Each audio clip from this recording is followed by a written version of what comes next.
بسم الله الرحمن الرحيم.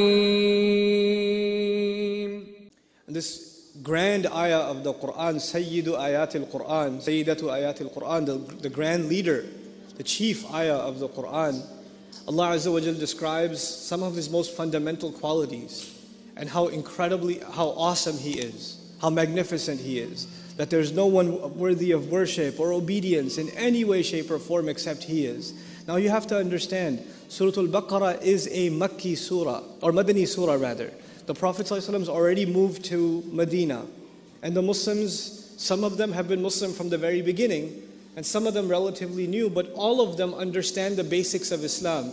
And the most basic teaching of Islam is La ilaha illallah, right? It's the most basic teaching of Islam. And this far into the message of Islam, Allah chooses to reveal an ayah that goes back to the basics. This far in. This is should be like early Meccan Quran. You should be learning about La ilaha illallah. But Allahu la ilaha illahu comes, and these kinds of ayat come in Madani Quran. You know why? Because they're not just information, they're reminder. Because somebody could say La ilaha illallah and be a Muslim, but they're not conscious of what that really means. And so especially in the Madani Quran, when we hear ayat about Iman, when we hear ayat about Tawheed, they're actually a reminder to the Muslims that they need to refresh their Iman. They need to go back to those basics. That I need to hear La ilaha illallah as though I've never heard it before. I have to start over again. And this is one of the beautiful things in our faith is this tajdeedul Iman, the revival of Iman. Because our faith is not just an intellectual thing. Everybody knows La ilaha illallah. Everybody here knows it. There's no one in this audience that doesn't know La ilaha illallah. But you know what? Our hearts and our minds are two different things. The heart needs to be reminded of La ilaha illallah, so it's shaken by it. We don't feel La ilaha illallah sometimes. The ayat in Medina that remind us of Tawheed and remind us of Allah's attributes aren't just there to teach us. They're actually there to shake us up. Allah says, أَلَمْ يَأْنِ لِلَّذِينَ آمَنُوا أَن تَخْشَعَ قُلُوبُهُمْ لِذِكْرِ اللَّهِ. Isn't it yet time that the believers, their hearts should be full of fear from the remembrance of Allah? وَمَا نَزَلَ مِنَ الْحَقِّ. And because of whatever came down from the truth. Understand also that in Madani Quran, the word La ilaha illallah, obviously a negation of any form of shirk. And we shouldn't be associating partners with Allah. When the mushrikun of Makkah, the idol worshippers of Makkah thought about that, they thought this is negating their idols.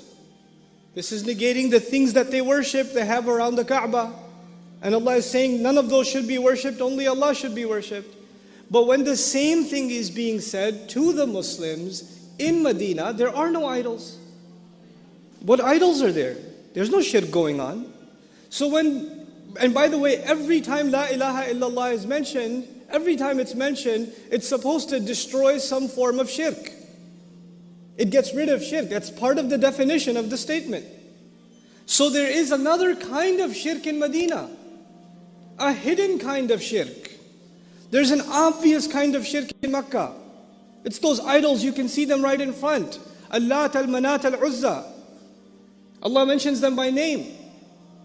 And on the other hand, you have another kind of shirk creeping into what is supposed to be a believing community. And this hidden form of shirk, the Quran calls it nifaq, hypocrisy. And so just like the outside shirk has to be destroyed by what? La ilaha illallah. Just like that, the inside shirk will be destroyed by La ilaha illallah. Allahu la ilaha illa huwa. Al-Hayyul Qayyum, the living, the source of all life, the maintainer of all things, and the source of all things that stand, all things that exist. When somebody internalizes that, you know what they realize? No matter how much I think I have accomplished, none of that was me. None of that was me. All of that was Allah. I have no credit. I take no credit. That is entirely given by Allah Azza wa Jal. There are so many more people that are more qualified than I am, that are more intelligent than I am, that are better spoken than I am, that Allah will not give opportunity to, and there are so many more that are much less qualified than I am, and Allah will give them way more opportunities than me, because He's the source. When you realize He's Al-Hayy, then you realize that your life isn't actually yours. It's not yours. It's a gift given by Allah. which means it can be taken at any moment because He's Al-Hayy. He's the eternally living. He's the one maintaining that life, Al-Qayyum. And if He's the one maintaining it, لَا تَأْخُذُهُ سِنَةٌ وَلَا نَوْمٌ.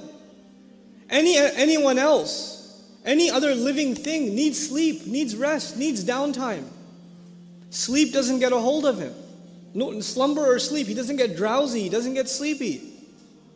لَهُ مَا فِي السَّمَاوَاتِ وَمَا فِي الْأَرْضِ. This is, by the way, it comes up so much in the Quran, we don't even think about it. He keeps saying He owns everything in the skies and the earth. He owns everything in the skies and the earth. By the way, He says He owns everything in the skies and the earth, or whatever lies in the skies and the earth exclusively. He is the only owner of the skies and the earth. You know when you buy your house and your name's on the title? It says owner and it says your name. When you pay off your, let's just say, Islamic mortgage, and you finally get the deed, and it says owner of the property and your name, just right on top of that, لَهُ مَا فِي السَّمَاوَاتِ وَمَا فِي الْأَرْضِ. It ain't mine. That's His. That's His. Who remembers that? Who thinks when they go into their car, this is not my car? Who thinks when they go into their closet and they're putting their clothes on, these aren't my clothes? It's given to me. Who looks at their hand and doesn't think this is my hand? It's not my hand. It's a gift that I didn't pay for. I didn't pay for it. He owns everything in the skies and the earth. Thinking about that will change the way you live.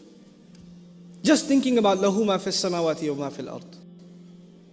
And when you realize He owns everything, He's in complete charge of everything, then where are you going to go? You know, we go to people when they own something. You go to the judge because he owns authority.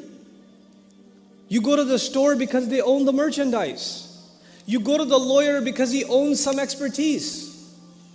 You go to different sources because they own something you need. That's the world. We depend on each other because each of us owns different things in a limited sense. But Allah Azza wa Jal says on Judgment Day, it'll become very clear who owns everything. Because on Judgment Day, you know, in this world, every one of us is in need. I'm in need. There's some things I need from my family. There's some things my family needs from me. There are some things I need from my work. And there are some things my work needs from me. There are some things I need from my government. And my government needs something from me. This is a world of interdependent needs. But no day will come that will be clearer about the needs than Judgment Day. If there's one day that you and I will feel need, that's that day. When we don't even have clothes on. When we have no friends left. Anybody we depended on has disappeared. There's nobody. Nobody. It is the greatest single gathering of humanity ever, and yet you will feel the loneliest you have ever felt in your entire existence at the same time. And at that moment, you still need someone, somebody to take your, speak on your behalf. And Allah says, مَنْ ذَا الَّذِي يَشْفَعُ عِنْدَهُ إِلَّا بِإِذْنِهِ. Who's going to make a case on his behalf? Except unless if Allah gives him permission. Who are you going to get? You're going to need somebody to speak on your behalf. You will get no one unless Allah grants permission. And He granted that permission to Rasulullah sallallahu alaihi wasallam. You know, this is an honor given to the messenger. But even the way it's said, man dha, not man alladhi, man dhalladhi. That dha there is very important. It's even hard to communicate in English what that dha is doing there in the ayah. Man dhalladhi yashfa'u. Who at all? Anyone out there want to speak on this guy's behalf?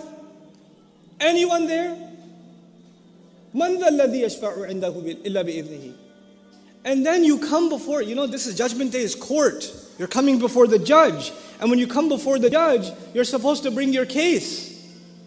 And if you're trying to defend if you're the accused, and you're in court, when you come before the judge, then you're supposed to say,